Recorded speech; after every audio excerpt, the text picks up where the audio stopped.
All right. What's going on, everyone? It is Sunday, July 6th. We're here with our next episode of the Movement Podcast with Dave Emmond and myself, Justin Kim. How was your weekend, Dave?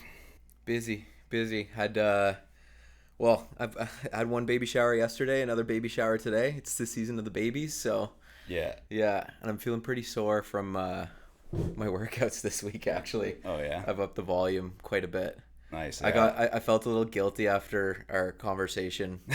uh, I don't know, maybe it was a couple podcast episodes ago where I said, I train 3 times a week, and not that there's anything wrong with that, but I kind of want to fill in the gaps with stuff that I don't like to do.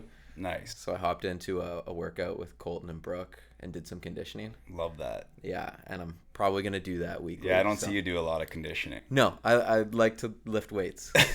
1 to 5 reps and Yeah. I'm good. But Yeah. So yeah, I'm going to start doing a lot more of that. So that was fun, feeling it, but Awesome. yeah. Awesome. How was yours? Oh, it was good. Golf Friday, golf Saturday. Gonna go golfing later today. You know how it is. Gotta Yeah. get it in while the season's right. Yeah, I might get in once this summer, Okay. maybe twice. All right. Yeah, I probably got to up my game. Oh, that's all right. Yeah, yeah, Practice is good too. yeah. That's good though. Right on. So what do we got on the agenda today, Dave? We've got a couple of topics that we want to talk about in terms of red flags, green flags for types of clients that you see come into a gym setting. We've got a couple of other top 5 blind rankings because that seemed to be a bit of a hit with the people. They like those. They really enjoyed that. These ones might be, I don't know, maybe a little bit more entertaining and fun. But yeah, we're just going to keep the conversations going. Awesome. From what we've previously talked about. So yeah. Yeah, let's dive right in. Yeah. So as you know, we have our brick and mortar gym here, the Movement headquarters, and over the years I've dealt with a lot of clients. People that have had success, people have had less success.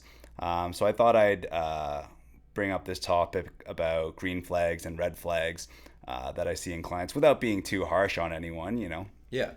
more of an emphasis on the good things that people do that help them achieve their goals, right? In the long term, help them stay consistent, stay motivated, and keep on track. Not just for a short duration, but long-term success. So I wanted to start off with some green flags. We'll do some positives here, and we'll dive in, and I'm going to give you the list, Okay. and then we'll talk about each one individually. Are we doing the positive, negative, positive sandwich, or just positives and then negatives? Just try to be as positive as possible, even when we're talking about the negatives. Yeah. All right. So these aren't like a holy grail of items. I just random things that I kind of see in people. Yeah. All right. So the 3 things that I see that are green flags in clients. Number 1, parks their car far from the door. Number 2, tracks their workouts. And number 3, they ask purposeful questions. Yeah. All right. So I want to dive in to some of these topics here. Number 1, parking their car far from the door. Seems arbitrary and weird and, unrelated to fitness. But rather than talk about the people that have to park close to the door, I'd rather talk about the people that typically park far away, and that those are the people that I find have long-term success, have the proper, lifestyle decisions and choices, and take these as opportunities to get in even a couple more steps. You drive your car around a lot every day. You're going different places, grocery store, Walmart, Costco, wherever. You have an opportunity there to get in extra steps during the course of your busy day. So why not take it? Yeah, I think it's more so a reflection of just lifestyle, Yeah. right? I saw a post talking about how I think it was Jeff Nippard, how one of the best things people can do to decrease the risk of mortality and improve their health is just by getting more steps in. So a lot of people focus on the lifting, they focus on the nutrition. Obviously, sleep's really important, but they were showing that the average step count a day is 5,000, and in individuals that have more than that, closer to the 10,000, seem to have better health metrics and outcomes. And my thought is, I don't really think that it would definitely help if you just said, okay, I'm going to try to get 10,000 steps a day in. But I think the people that get the 10,000 steps are already just living a lifestyle that makes them more active to begin with. Parking far away is just something that they've always done, and they probably do a lot of other things that just result in them moving more. So Yeah, I think you're going to find more success in changing your lifestyle than you will in just trying to get a metric, just walking around your house just to get to 10,000 steps versus, you easily getting 10,000 steps just without even trying, right? And that's like a lifestyle thing. yeah. Yeah. Yeah, absolutely. Because I mean, I think it's fun to like do the gamification of health and fitness, because it does help people. Certainly a positive to it. Yeah, but definitely, like you're saying, like the person that's at maybe like 9,000 steps and they just start walking around in a circle in their house, like that's a good thing. You're moving more, but I think just using it as a general kind of reflection of what is my living, or what is my lifestyle like. I'm probably going out and walking places. I'm probably up on my feet for most of the day. And once all of that stuff starts to fall into place, you're looking at, if we're trying to tie this into somebody's hypertrophy goals or weight loss specifically, the more you move throughout the day, the more calories you're going to burn. And that has probably a greater impact on your total amount of calories burned in a day versus the extra 15 minutes of cardio that you're going to throw into a workout, or the extra exercise that you're going to throw in. So like you're saying, I think it's just more so someone who is generally living a different style of lifestyle, more active. That's a good thing. And parking far away is part of that. Yeah, and I don't know if we touched upon this. This is all related to fitness as well. But, people are so focused on their active calories and what they're doing during their 45 minutes to an hour and a half that they're working out, trying to burn as many calories as possible. The calories that you burn during your workout are just a small proportion of the calories that you're burning throughout your entire day. So things like non-fitness activity is probably going to be up there, as well as, of course, your basal metabolic rate. And then what influences your basal metabolic rate? Muscle mass. All right. So, while doing strength training or hypertrophy training might not bring the calorie count up as much as, doing some insane amounts of cardio, 1 hour on the treadmill, 1 hour on the bike, whatever, it's doing more to raise it's doing more to raise your basal metabolic rate, which, that's like passive income, right? That's the analogy that we got to use. It's passive income. You got to take it. Yeah. Right? You're just sitting in a chair right now doing this, burning more calories. Yeah, exactly. Than someone who doesn't have quite as much lean muscle mass, right? Yeah, exactly.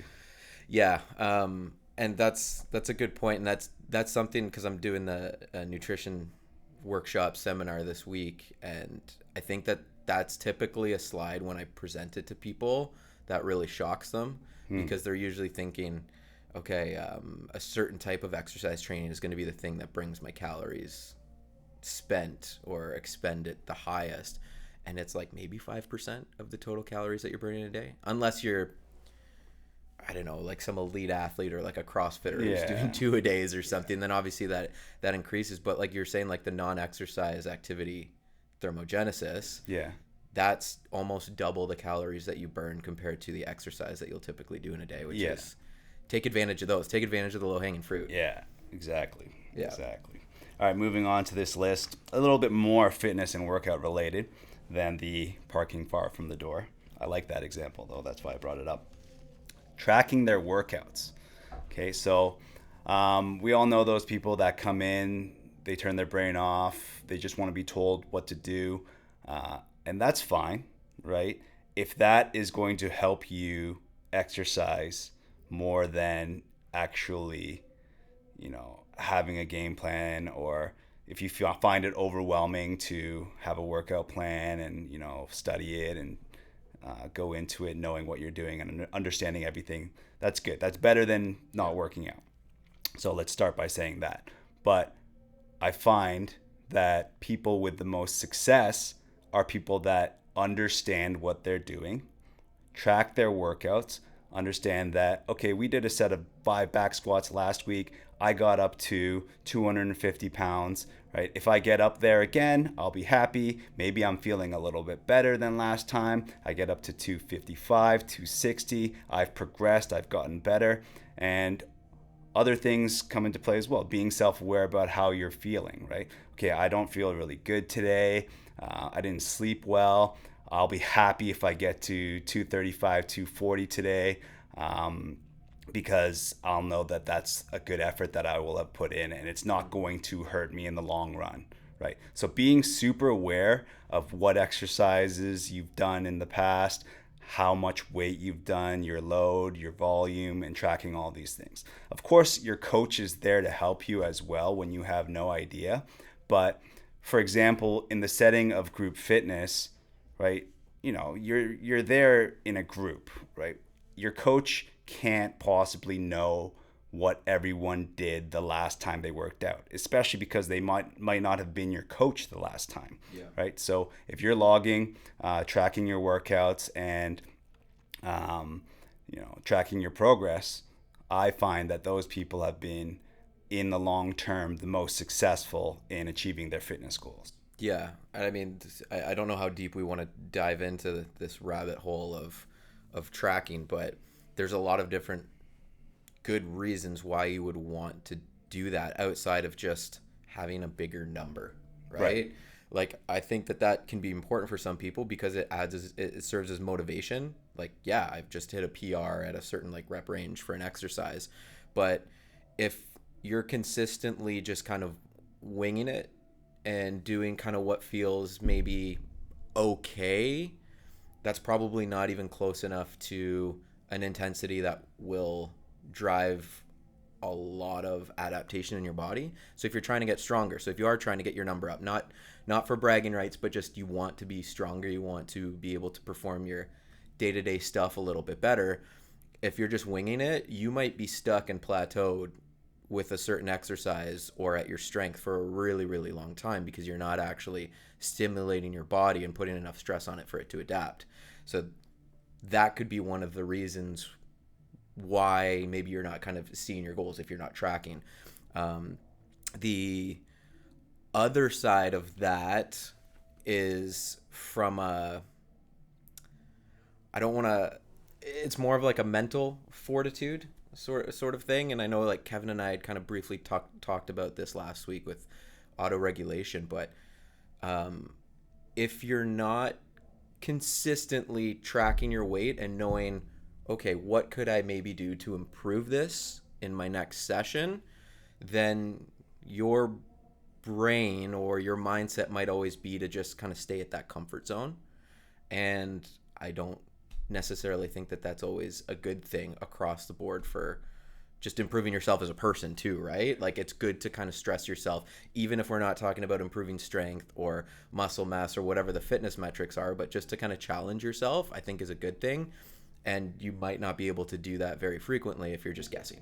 Yeah, and it's not about the weight, right? It's about, okay, if I'm not going to lift more weight today, I want to stress my mind so that, my mind gets stronger and, go down callousing the mind and, making everyday life easier unrelated to physical activity and fitness. Yeah.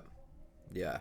So the tracking is extremely important, I think, where you can have that flexibility to not necessarily do exactly what you did last time. Maybe you're doing less, maybe you're doing more, but just to have a general guideline for yourself of, okay, I'm feeling good today, I think I'm going to push it, or, I'm not feeling good today. Well, what's a good number or what's a good kind of ballpark for my intensity so that maybe I don't overdo it, get too sore and hurt myself. Yeah. So it kind of goes both ways. It's like pushing yourself, but also if I know my previous numbers and I've been tracking things, if I'm having a bad day, I can still work out safely within my body's capacity and means.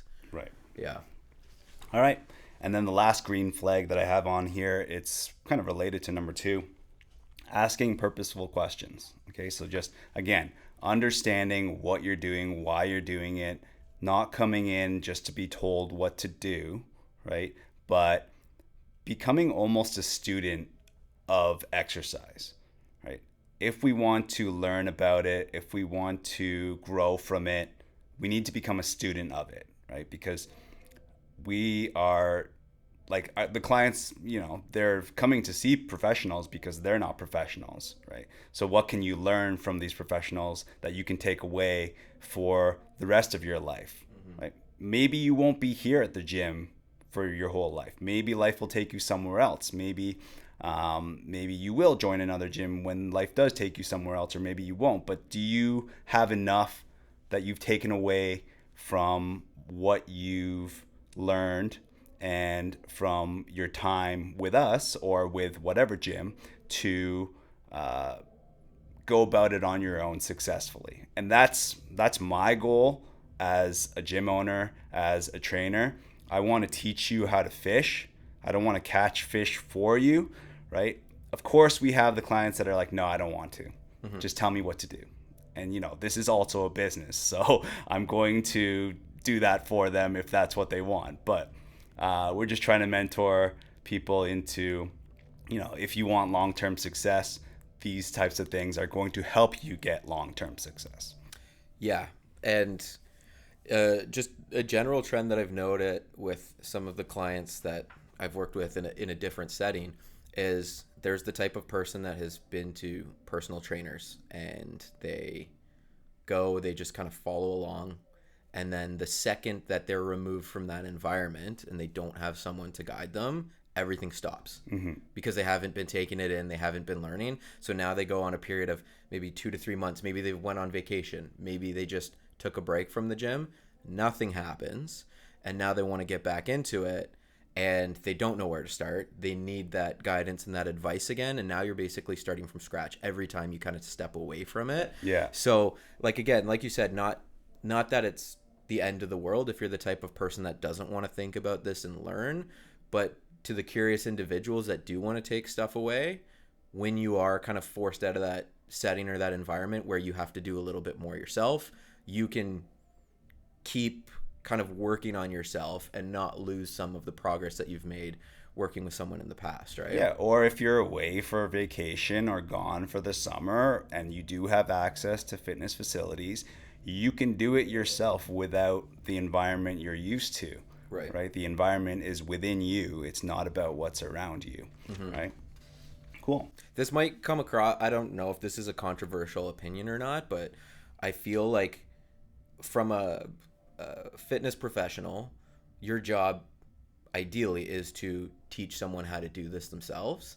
But why someone would continue to come see you or stay at a gym is because of the community, because of the environment, because of the accountability, because of the relationships that are built. So, it's not kind of like maybe some other industries where it's like, okay, teach you this now, see you later, never see you again. It's those other kind of like intangibles that keep people active at a certain gym, but they now have all of the tools where if they did want to go and do things themselves, they could. Yeah, exactly. And we're all about trying to create the best environment so that people want to be here. Yeah. Like, even if they do have the tools to do it themselves, right? Yeah. Yeah. Cool. All right. We're going to go into some red flags now. So I'm going to list them off, 3 of them. Number 1, complains about results too soon. Number 2, avoids specific exercises. Number 3, constantly comparing themselves to others. All right, so let's dive in here to the first one, complaining about results or a lack of results too soon. Just in general, I've found over the course of my career, the people that are constantly checking in on their results every week, every day, only after 1 month, those are the people that in the long term have not continued on, right? There's not a lot of people that I know that have been at the gym for 3, 4, 5 years that were the ones that were complaining about not seeing results soon enough.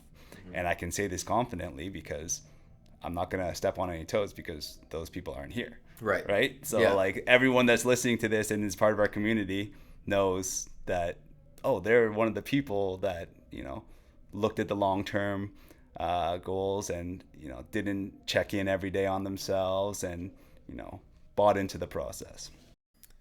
Yeah. It's unrealistic to think that you're going to make improvements in a safe way at the very least in such a short period of time. Yeah. Whether that's like, you're not going to get unbelievably stronger in a week, right? There's a learning curve there. And if you're going to do it safely, it needs to be slow and gradual.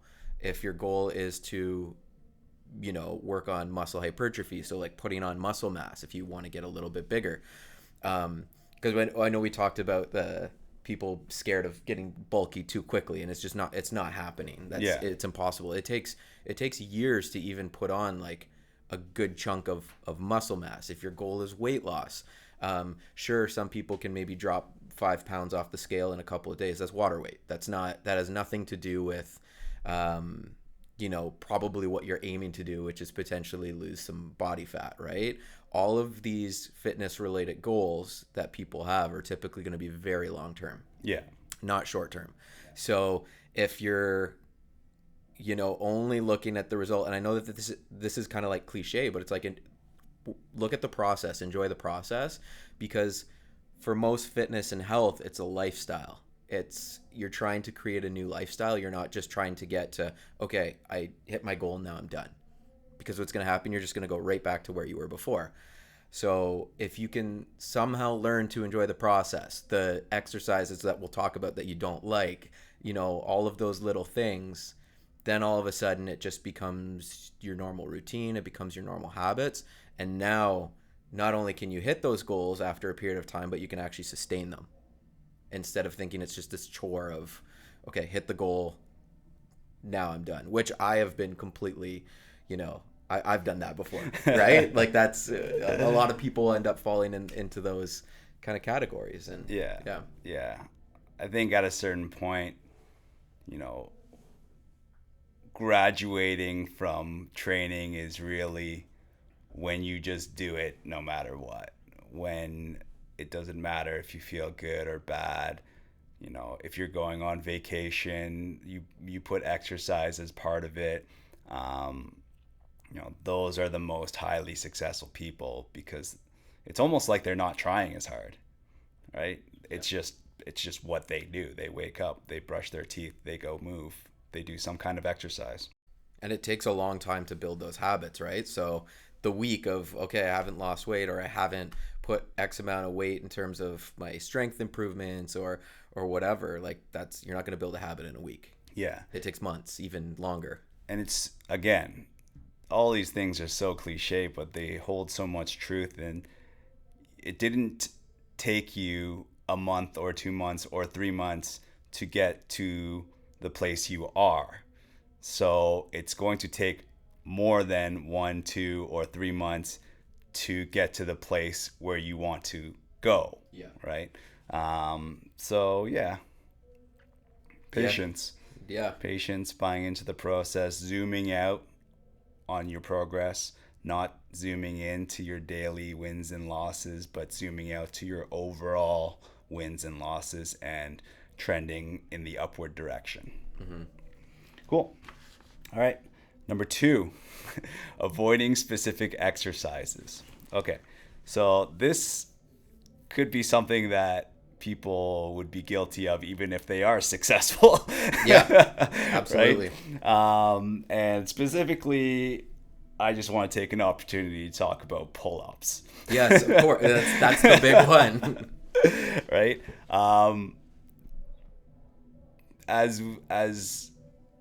As the trend goes, especially in our space, maybe in other spaces too, classes seem to be less busy when pull-ups are on the menu. And I just wanted to address that because you're missing out on like one big portion of like strength potential. Not only that, but balancing out your body such that, you're not overusing your push muscles and the muscles that counteract your pull muscles, right?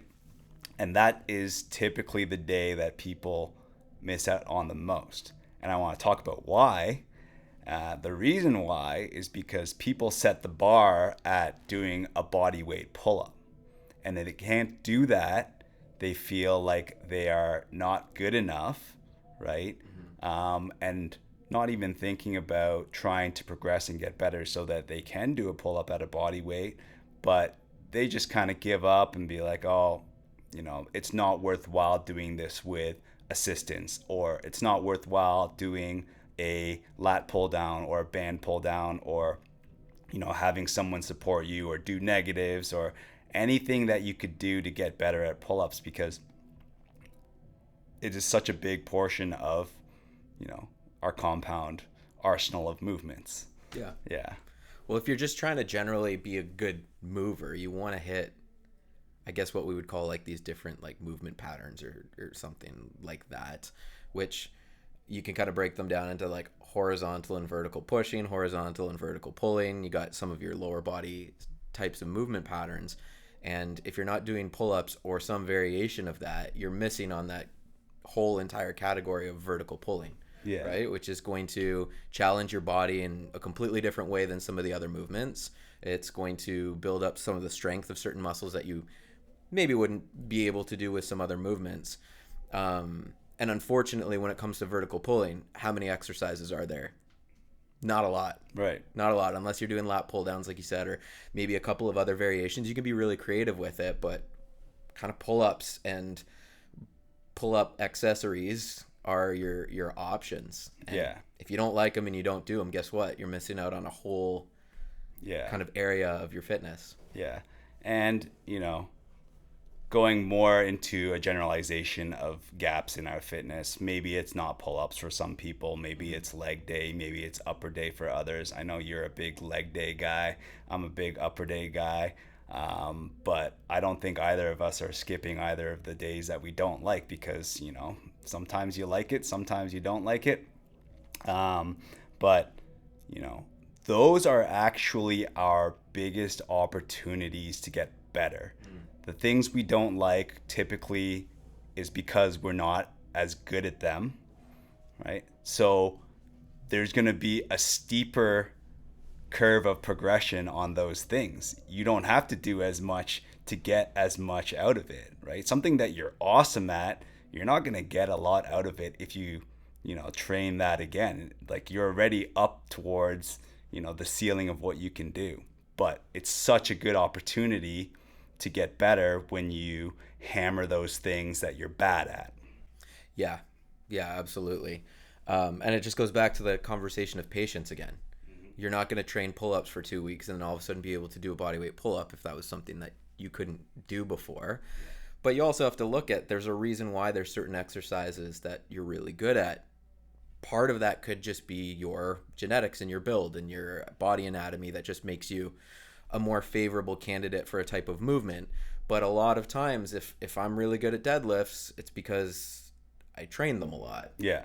And I train them a lot probably because I like them. So then I get better at them. And it's just this virtuous cycle. If I'm really bad at bench press, which I am, I don't like it. I don't train it as much. Therefore, I don't progress. And all of a sudden I'm staying in this kind of slippery slope of a cycle. Yeah. So it's usually a good opportunity to take a step back and look at some of the things that maybe you're not good at, and actually look at the programming and say, am I doing this enough to get better at it? And the answer is probably not a lot of the time. Yeah. And to touch upon the genetics and, body proportions aspect of it, your external force, so the amount of weight that you're lifting, is not equal between you and me on the internal aspect, right? So I'm a shorter guy and I can deadlift a lot of weight, but if a taller guy deadlifts like 400 pounds and they're 6'6", they could potentially be applying more internal force on their body than me at a higher weight, right? So that's why it's also important to only be staying in your lane, because you are not me, I'm not you. Especially, we are not 6'6" guys either, right? So, that's another important aspect of it, to not worry about what's on the bar, not worry about what your neighbor is doing, just worry about yourself and see if you can get better. Yeah. I want to talk a little bit more about this, but that kind of leads into the next point that you talked Yeah. about, which is like not comparing yourself to others. Yeah. But yeah, like when you're kind of recognizing some weaknesses, even let's say if you're falling into the category of the person that just does what they're told to do, right? You're gonna walk into a gym environment and you're just going to do what your trainer or your coach told you to do. I think this is actually just kind of looping everything in. But if you're asking questions and saying, hey, this is something that I'm not good at, this is something that I do want to try to get better at, now all of a sudden you can start to look at your programming and say, okay, you're only doing some type of vertical pull-in or pull-ups maybe once a week. Or if it's in a group class setting where you're not as in as much control, maybe you're doing it once every 2 or 3 weeks. And is that going to be enough to get better? No. So what are some strategies that we could use to do it a little bit more? Yeah. Do you have a pull-up bar that you could kind of set up in your door frame? Or can you Can you come in 10 minutes early on the weeks where we're not approaching that, or we're not doing that exercise, and work on it? Yeah. Even if it's just 10 minutes, get a little bit of load. Yeah. Like my body composition is very different than what it was when I was a 18-year-old hockey player. I was like a buck 45. I remember the first time I crossed 150. I was like, oh my God, this is incredible. Now it'd be hard to get back in that direction from the other direction. But at that point, I was definitely a little bit lighter, but I was really athletic. And when I first got into health and fitness on my own, it was through P90X. Okay? And what are you doing in P90X? You're doing pull-ups like how many times a week? 2-3 times a week in just ridiculous numbers. By the time I got through like a year of doing that, pull-ups were like fun. They were just a game. It was like, how can I make these harder? How can I do like muscle ups or things like that? Because you work on it a lot. There's nothing like starting off sucking at something and then training it so hard that it becomes one of your strengths. Yeah. The feeling that you get from that is just incredible. For me, that example would be rowing, like when I did a little bit of competitive CrossFit. Short guy, but I am strong, so put the damper to 10, and I would just get burnt out on that thing. So I just did rowing protocols and rowed my butt off all the time, and then all of a sudden, it wasn't a strength compared to others, but it was certainly nothing to talk about in terms of a weakness. Yeah. Right. So yeah, that's a really good feeling too, just to give people some extra motivation on hammering their weaknesses a little bit. Yeah. Also, it's a huge flex when like there's like this one exercise that a lot of people hate, and you can just walk in and be like, I like those. Yeah. I'm good at those. Yeah. And like, so if there's something that you recognize that you really don't like and you work on it, all of a sudden you can be in that sort of position where you're like, not that bad. Yeah. Yeah. Yeah. All right. And then tying in what we talked about a little bit already, constantly comparing yourself to others as the third red flag, right? There's no reason to compare yourself to others, and we've already touched upon most of those points. Your lifestyle factors are different. Your body is made up of different proportions. You have different genetics in terms of your strength, your muscle mass, your fat mass, all those things. So really, it's not even comparing apples and oranges. It's comparing like apples and pencils or something completely unrelated. Yeah, absolutely. And I think just on a day-to-day basis, like you're saying, everybody has different lifestyles. So, maybe somebody just came off of a 14-hour shift of like hard labor, or even just mentally completely drained. And if you're coming into the gym and you're looking at someone who maybe had a day off and is just crushing a workout, you're in a completely different, scenario just in that one given moment. So not only are there these like big picture things like genetics, like biomechanics and proportions in your body, lean muscle mass, it's also just on any given day, you could be having one of your worst days and someone else could be having one of their best days. And now this gap is even bigger. Right. And now you can't take that to heart and think, oh my God, I'm terrible at this. And it has nothing to do with you. Yeah. Just drown it out, stay in your lane, and focus on yourself. Yeah. So that's why, like, compare yourself to you in the past or what goals you're trying to hit. You could go back and listen to the conversation that we had on auto regulation a week ago and understand that it's okay that if there's going to be some days where you're just not up to your previous standard, but as long as you're working safely and conservatively through that and you're comparing yourself to your previous self 3 months before, 6 months before, 5 years before, that's where you can really start to see improvements and results and then just build upon that. Exactly. Yeah. One day, one step at a time. Yeah. Cool. Glad we talked about those things. Maybe it'll help motivate people to make some small tweaks in their training and hopefully get 1% better. Yeah, that's all we look for. Yeah, slow, patient. Yeah. But also, like, if there's any of these things that don't make sense to you, like, definitely leave a comment, ask us a question, because we're always happy to expand on these things as well. Sometimes we've just kind of missed a few things while we're brushing over. Yeah, absolutely. All right, moving into our next segment, Dave has a blind ranking list for me. Dave, what is the list? Okay, so this is going to be the top 5 noises people make in the gym when they're working out. And so how this is going to work, I'm going to give you the name of the noise, but then I'll also give you the sound just to kind of put it into context so that you know what you're working with. Yeah. Okay? Yeah. Okay, Dave's going to make some sound effects as well, which we can look forward to. Yeah, some of these might be a little bit weird because I've heard some stuff in the gym. That's for sure. Okay. So, first one I'm going to start off. Wait. How am I ranking these? As in my favorite? Your favorite. Okay. So, best one at the top, number 1, and like just like worst one, like don't want to hear that or I feel bad for you if I hear that, number 5. Okay, so the first one, I call this the wheeze.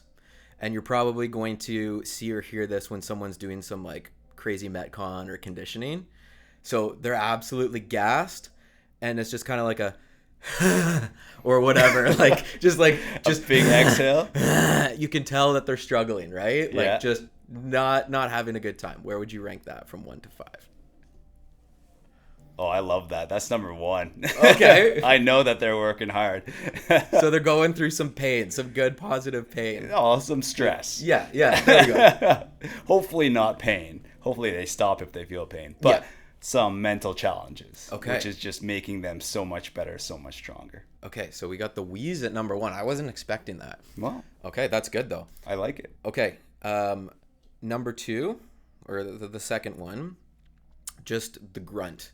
So someone's doing a squat and they're doing kind of like a, you know, like kind of like a manly, whether it be a woman or a man, but a manly, like, I don't like that one. I feel like it's a little unnecessary. So I'm going to put that at 5. So I'm going to fill up number 1 and 5 right away. Okay. So wheeze and grunt. So it's kind of like when you hear tennis players making a lot of sound, people talk and they're like, oh, they don't need to be doing that. But I mean, there's a performance aspect to it. Yeah, I mean, noise is different than grunt, I would say. Yeah. Like, I suppose if you're talking about a tennis player, there are studies that say that you have more power output when you make noise, right? So I don't blame them for it. Yep. But I just don't like it. Yeah. In the context, especially in the context of the gym. Yeah. Maybe it might be different playing sports or something like that. Okay. Well, I feel like there's going to be another one that maybe you're going to wish you had. Yeah, that's fine. But that's fine. Okay, so we've got those 2. The third one, this is going to maybe throw you for a loop because I just said noises people make in the gym. Doesn't mean it has to come from their mouth. The accidental fart. Oh. I mean, I just think it's funny. And whenever it happens, I just don't acknowledge it, right? Don't embarrass anyone. They know they farted.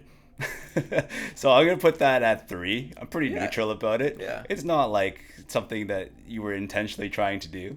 No, but whatever. But also, like, if I you typically wanna, haven't had one of those be a smelly one either. Yeah, fair enough. Like, it's typically just like a oops, you know?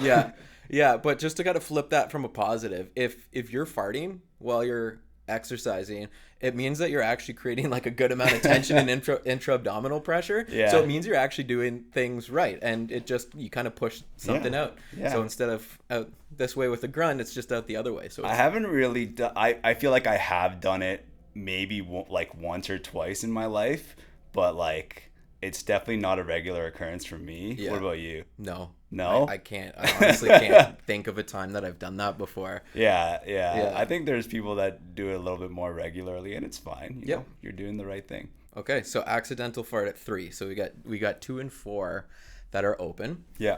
Okay. This one is like the guttural barbaric scream.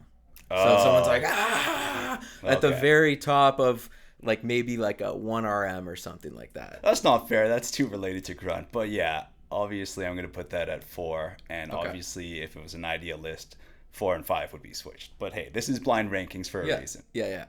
Okay, and then the final one is, I don't have a name for this. The name is the sound. It's the Okay, so I don't know. I have like unscientific theories about that. Obviously, I'm going to put it at number 2 because that's all that's left. I feel like it's a good way to manage pressure, right? And to know that you are still breathing but not like letting out air too quickly, right? So you're kind of restricting your airway by putting your tongue against the top of your mouth and letting small puffs of air out versus completely losing pressure with a whole bunch of load on your back or whatever. Yeah. So yeah, I'm totally fine with that. Yep. And I typically find that people that are like more experienced at the gym are making that noise as well. So yeah, number 2 is good by me.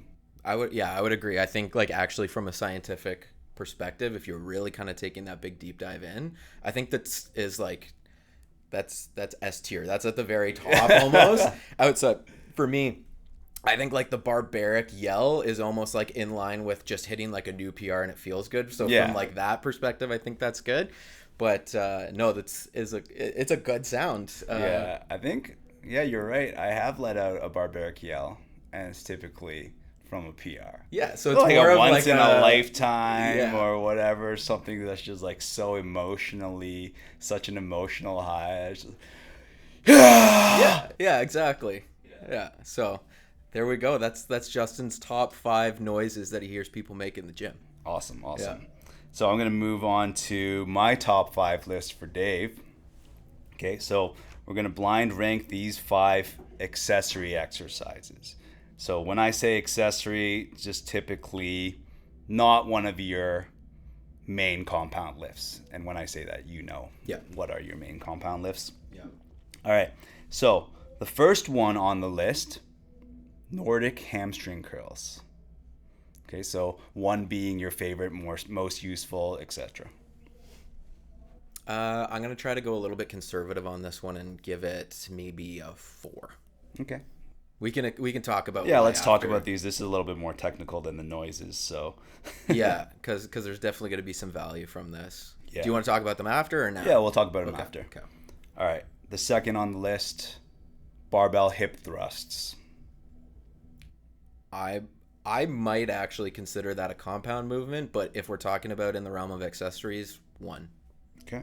Yeah, it is fantastic. All right. Inversion. Handstands, handstand holds, handstand push-ups, handstand walking.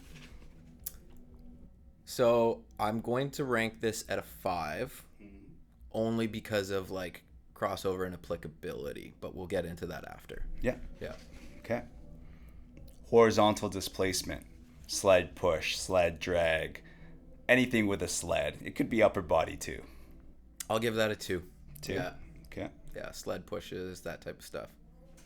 All right. And then the last, you got 3 sit-ups. I guess sit-ups are going at 3. Sit-ups are going at 3. Yeah, they're stuck there. Dave has had different opinions about sit-ups over the years. Yeah. I used to be in the camp of like don't flex, and then obviously for some people who heard last week's podcast, I'm very much in the category and camp of it's absolutely safe and fine to flex and move your body in a lot of different ways. So. Yeah. We're talking about flexion of the spine. Yes, exactly. Like bending your back. I would definitely reframe that list. I would probably put sit-ups at the last one, At number 5? 5, just because there's so many different things that you could do Yeah, to train yeah. that. Yeah. Okay, so I guess we can talk about like the muscle groups that each exercise is targeting and like the efficacy and Yeah. if there's better things that we can do. So starting with Nordic hamstring curls, you said Yeah. you wanted to talk about that a little bit. Yeah, I think I ranked those at number 4. Yep, number 4. So Nordic hamstring curls, for anybody who doesn't know what it is, it's you're either pinning your feet or your ankles back in some type of device, or you're getting someone to hold them down, and you're in a kneeling position, and you're basically just lowering yourself as far and as slow as you can to the ground. We'll put a video. We'll superimpose Yeah, a video. we could put a onto video. Yeah. Easy because I'm doing. Yeah. Dave can do it easily. Yeah. So I think it is a good exercise because in terms of just maybe some crossover to athleticism, it used to be like this gold standard exercise in terms of reducing risk of injury for hamstring tears. I don't think that the literature is as robust as people thought it was. But I still think there's some good utility in terms of trying to use your hamstrings to slow yourself down, hit those brakes and decelerate. I think there's still some crossover for potentially making your body, your hips, your hamstrings a little bit more resilient there. Why I would put it at 4 instead of a little bit higher is just because it's extremely difficult. Yeah. So I don't think it's as accessible for a lot of people to easily kind of do, especially if they're on their own. And there's other exercises that you could do to train your hamstrings, just hamstring curls. Yeah, and there are ways to scale it. It's just like really like laborious, right? It's the equivalent put of a like, harness on and attach the harness to a band to take off load or whatever. So it's like a lot of people probably don't do it for the same reason a lot of people don't do their pull-ups, because it's like, okay, I got to tie up all these bands or do all these things, right? Yeah. So I do really like using them. I don't use them excessively, but it's a good way to eccentrically load the hamstrings. So doing work while the muscle is lengthening, that is your definition of eccentric. And hamstrings are typically a hole in people's body's physiology that they're weaker. They don't use them as much in everyday life, particularly because we don't sprint as much in everyday life. So, when you get clients coming in for the first time to the gym and you're doing some kind of hamstring curl or bridge or whatever, they'll get cramped up because they're just not used to using those muscles. Yeah. So I like it in athletes, people that are a little bit stronger and have a little bit more training background. Mm-hmm. Absolutely. Yeah. All right. Barbell hip thrusts. Barbell hip thrust, I put it at number 1. After hearing the list, I'd probably still keep it at number 1. Just from a training your glutes perspective, whether it's for an aesthetic purpose, if you want a big booty, or if you just want good athletic performance. It's called a dump truck, or whatever. Yeah. So whether you're looking for the aesthetic, whether you're looking for the athletic of terminal hip extension, which is when your glutes are going to be more active, or whether it's just, I really like the hip thrust as a potential replacement for someone who is maybe dealing with some barriers for other hip extension exercises like deadlifts. Obviously, you want to get people back into doing the deadlift like we talked about last week. But this is like a nice, easy, much lower stress on the back for someone who's a little bit more fearful. Yeah. All around, I think a lot of people could benefit from using this exercise. Absolutely. It's great. The other thing too is you can load it up heavy, like way heavier than you think you can. Yeah. It's one of those exercises that we're a lot stronger than we think we are. Yeah. Cool. Inversion, handstands, and the like. So I think I put that at 5, maybe, or 4, maybe. You put it at 5. Okay. I think that the inversion stuff is a lot of fun. I think handstand push-ups are a lot of fun, or even just like handstand holds. It's a good way to build up some resilience in through your shoulders. Mm-hmm. Handstand walks takes a lot of time to learn and to get good at. And so if you want to learn a new skill, I think that's really good. But is the juice worth the squeeze? Right. It's a lot of, it's like what I was talking about. I might golf once or twice in a summer. I'm not expecting to be good, so I'm not going to put in the every single day hours. So, if you're someone who's participating in CrossFit or something that requires more of that kind of gymnast approach, obviously you need to work on those things. If you don't like getting your shoes wet and you want to walk through a puddle on your hands, you could learn how to do your handstand walks a little bit better. So not to knock them, I think they're really fun and good if you can get to that point, but there's a big learning curve and a long time that you have to spend. Yeah, if you have a lot of time, but most of us don't. Yeah. Right. Yeah. Horizontal displacement, sleds, pushes, pulls, drags. Who doesn't do that stuff in everyday life? Yeah.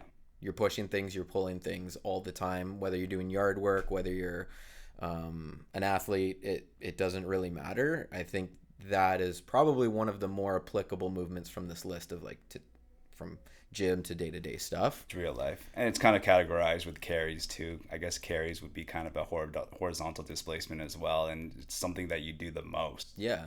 So if there's going to be something that you're going to be doing a lot of, get good at it. Yeah. So that it feels easy in day-to-day activities. Yeah. And I'm biased. I love working with the sled too. So yeah. Yeah. Cool. Finally, sit-ups. I suppose we'll dive into this a little bit. Yeah. This is one, like I said, I would probably put it a little bit lower in terms of like need to do. Because for most people, training your core, you're going to be doing that across the board in almost every exercise that you're doing. Yeah. If you're squatting, you're going to be kind of putting some stress through your spine, through your core. Deadlifting, bench press, overhead press. Like, think of any movement and you're probably using it. So in your day-to-day activities, you pretty much only need this to work as hard as what you're doing in terms of like supporting this. Yeah. That wasn't super clear, but when it comes to sit-ups, I think their utility is if you just really want to train your abs, probably more for an aesthetic purpose. How effective would you say they are for an aesthetic purpose? I mean, in terms of if you're able to do them at a full range of motion, which can be pretty difficult for a lot of people. So maybe like more of a decline sit up or going into hyperextension and actually stretching out the fibers of the abs, that would probably be a little bit better. So you would say like a GHD sit up might be better than a regular sit up? Maybe for hypertrophy. And then same thing, you'd have to load it up too in order to progress that. So, you know, a physique athlete who's really trying to get these like popping abs, that could be fine. But if your only goal is just like, well, I feel like I need to train my core, if you like sit-ups, go for it. I think they're fine to do. There's no real danger there, but in terms of like where they would rank on my list of utility compared to all these other things, I think sled pushes and hip extensions are typically better. I don't do a lot of ab isolation. Most of my ab work is loading a heavy barbell and lifting it off the ground and putting it back down, or putting it on my shoulders and going down and going back up, right? Deadlifts, back squats, the amount of force that's required to make sure that your body is stable and has intra-abdominal pressure and all that is going to be a lot tougher than, curling yourself up. But, I'll put in things occasionally, sit-ups, hanging knee raises or toes to bar, ab wheel, things like that. But I don't prioritize them. I'll just fill in the gaps when I'm looking for something. Yeah, I do. And I do think that there's like a functional benefit of being able to do a sit-up if you're lying on the ground. Yeah, because you have to sit up. Yeah, to get back up. I think that that's really good. My body anatomy actually does not allow me to do a sit-up. Really? Yeah. It's one of my gaps, which is hilarious. What do you mean it doesn't allow you to do? I mean, like if I have my hands on my chest and I try to do a sit-up, I basically can't. If I swing my arms back and swing them forward, then I can do a sit-up. Yeah. I mean, like it's a combination of I have like anterior pelvic tilt, so it's like starting at a bigger deficit, right? I would say, as well as like I don't necessarily have good spinal flexion. Right. So, and then also my upper body is proportionately heavy compared to my lower body. Yeah. So we've got a good mix of what we talked about. You've got some proportional issues. So maybe it's not like your best exercise for how your body is made. Yeah. You said you don't really do them a whole lot. So maybe there's like an opportunity to do them more if you want it to get better at them. Yeah. I like locking my feet in and doing something like that and getting stronger, but I think it would be worth like giving you 2 to 3 months to And work on them, okay. and then let's see if you can get to a point where you're like, no, I can do it. Okay. No problem. Okay. Yeah. With a little bit of assistance or whatever. Yeah. All right. We'll check back in 2 to 3 months. Yeah, yeah, exactly. But yeah, just going back to the conversation of like getting stronger through your core. When you know that you're going to be getting stronger in a squat or a bench press, you feel that struggle. You feel when you're getting close to that border of like, I'm not quite at failure, but I'm getting pretty close. You feel that little bit of instability. You feel the struggle. And it's not quite the same thing as holding a plank for a minute and just kind of feeling that little bit of a shake, right? So if you really truly want it to get strong through here, Load it. you need to load it heavy. And once you finally realize what the instability or like that kind of unstable, shaky feeling through your spine and core feels like, you're like, oh, I've never felt that before. Yeah. Yeah. Do like a heavy farmer's carry, and then you'll kind of realize, oh, that's what like my shaky core feels like, right? Right. Yeah. Yeah. Cool. All right. So those are our 2 blind rankings lists. That pretty much wraps us up for today. Thanks for tuning in. Like, share, subscribe. Always. And anything else, Dave? No, I think we'll just keep on keeping on. Yeah. Just to the next one. Yeah. All right. Have a great day, everyone.